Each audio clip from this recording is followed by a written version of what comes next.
abrimos nuestra habitual sección del Mundo en Guerra con Bruno Navarro, analista en seguridad y defensa y militar en excedencia. Bruno, muy buenas noches. Buenas noches, Alba. Bueno, Estados Unidos va a abandonar Siria. ¿Debió estar alguna vez o ha sido un error estratégico? Yo creo que el problema de Estados Unidos no es tanto el haber estado, ¿no?, el haberse incorporado con tropas a la guerra de Siria en 2015, con un objetivo estratégico, lógico por otra parte, que era ayudar a acabar con el Estado Islámico, sino a quién apoyó, con quién se juntó para conseguir ese objetivo, no con el gobierno legítimo de Siria, a la cabeza Bashar al-Assad, sino primero durante años, desde que empezó la guerra o el conflicto en 2001 hasta 2015, con diversas milicias yihadistas a las que entrenaba, daba equipo, armamento y material. Acto seguido se pasaban con armas y bagajes a lo que ellos eran en el fondo, que eran yihadistas, y por lo tanto no consiguieron nada. Y en 2015 decidió apoyar a los kurdos, que eran bastante más fiables y se han demostrado como una fuerza mucho más fiable, porque para empezar no son nada extremistas, ¿no? Pero yo creo que ese fue el error, no el estar o no estar en Siria, que había una cuestión de defensa nacional y de interés estratégico norteamericano, de defender sus intereses acabando con el Estado Islámico, sino con quién se juntó. Porque ese error lo que produjo es dividir al país en dos partes. Ahora mismo, con el Estado Islámico prácticamente acabado, como protoestado, como grupo terrorista que domina una zona. Ahora mismo hay básicamente dos estados que se están mirando, uno frente al otro. El irse en sí ahora mismo no es un error. A fin de cuentas, las alianzas en Oriente Medio son volubles, en todo el mundo lo son en general, pero en Oriente Medio muy especialmente, y prima los intereses nacionales. No estamos diciendo nada extraño. Estados Unidos tiene interés, como hemos dicho, en acabar con el Estado Islámico, con el socio equivocado, porque en vez de un Estado ahora hay dos, pero lo ha conseguido. En los próximos días, semanas, se acabará con el último reducto del Estado Islámico en Siria, casi en la frontera con Irak. Le quedan 3 trozos, ni siquiera enteros, de pueblos, con lo cual se calcula en días, semanas que acabarán, ¿no? Con lo cual le toca irse, porque ha terminado con ese objetivo que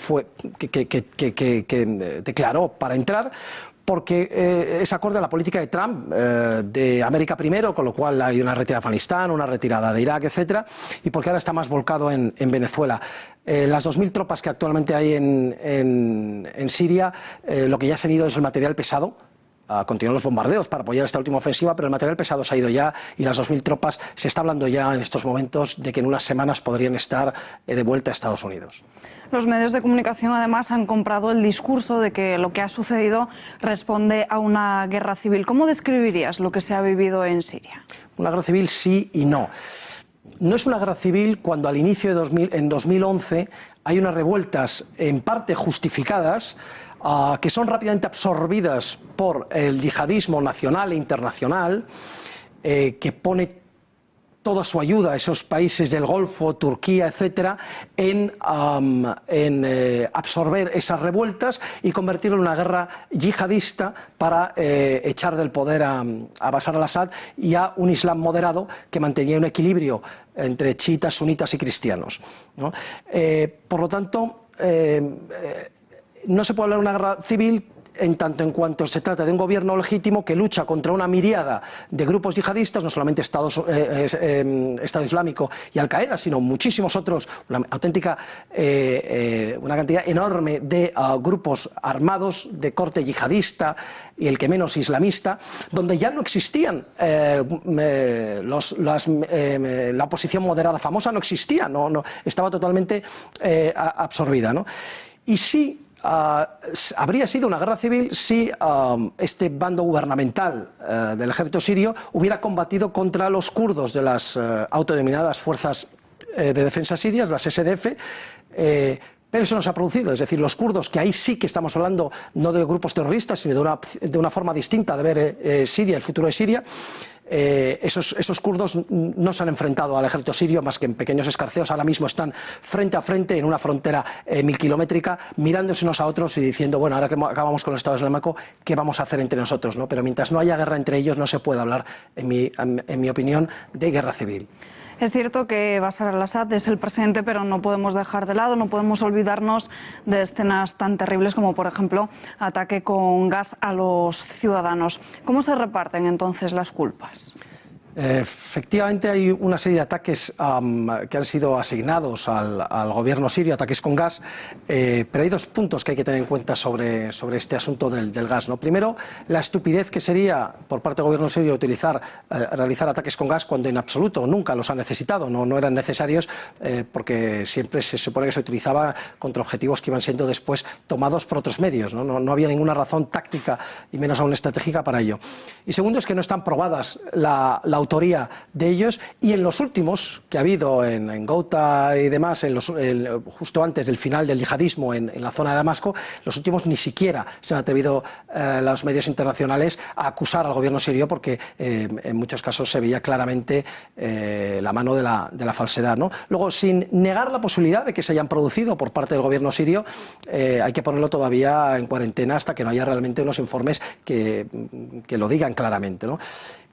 Mientras que sí que están probados los ataques con gas por parte de determinados grupos yihadistas en Siria, afortunadamente ya no ahora, pero en los años anteriores. Y segundo, hay que decir que una guerra siempre es cruel, y a esta hay que sumarle, primero, que se está produciendo en un país musulmán, y segundo, que uno de los bandos compuesto a su vez de 1000 grupos, pero uno de los bandos es terrorista.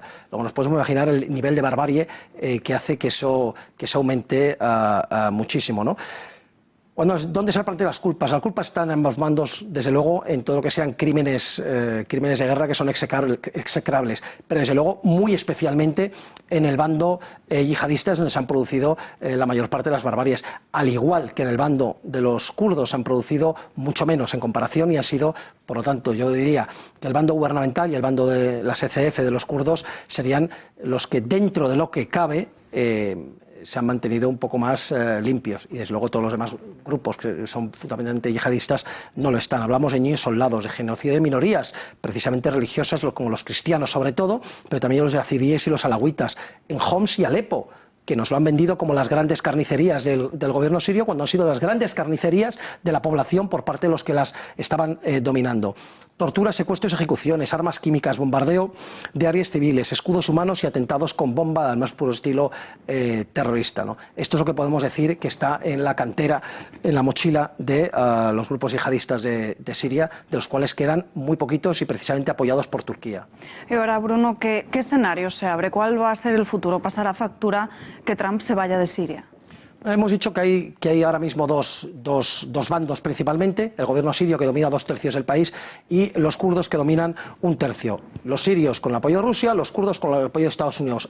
No, ya no, porque se van, con lo cual los kurdos quedan en una situación muy debilitada, ¿no? Por un lado, tienen dos enemigos. Por un lado, al norte y al noroeste tienen a Turquía y a los grupos yihadistas apoyados por Turquía, que Turquía considera como un elemento de seguridad nacional acabar con lo que llaman la amenaza kurda. Y ya han realizado 2 ofensivas con captura de territorio, un territorio bastante grande, al oeste de Siria. Por lo tanto, lo que los kurdos esperan, ahora que se quedarán sin su gran protector, es que los kurdos, que ya lo habían anunciado y están haciendo los preparativos por lo menos, es que sigan haciendo ofensivas para capturar territorio kurdo. Ante eso tienen otro enemigo, los kurdos, que es el propio gobierno sirio. Ahora mismo se están mirando las caras, como hemos dicho, diciendo ¿qué vamos a hacer? Pues bueno, ya han abierto negociaciones, porque para los kurdos realmente les vendría muy bien negociar con los sirios, como han negociado otros muchos grupos rebeldes, porque no deja de ser su país. Aquí no hablamos de un gobierno turco que intenta apropiarse de su territorio, hablamos de, ellos son kurdos, pero de Siria. Pueden pactar cierta autonomía con el gobierno sirio, volver a la normalidad y sobre todo protegerse de su archienemigo, que es Turquía. Luego ya veremos cómo se desarrolla en las próximas semanas, meses, pero los kurdos tienen una gran baza ahora mismo, que es pactar con Siria. Veremos qué es lo que sucede. Bruno, gracias y muy buenas noches. Buenas noches. Hasta la semana que viene.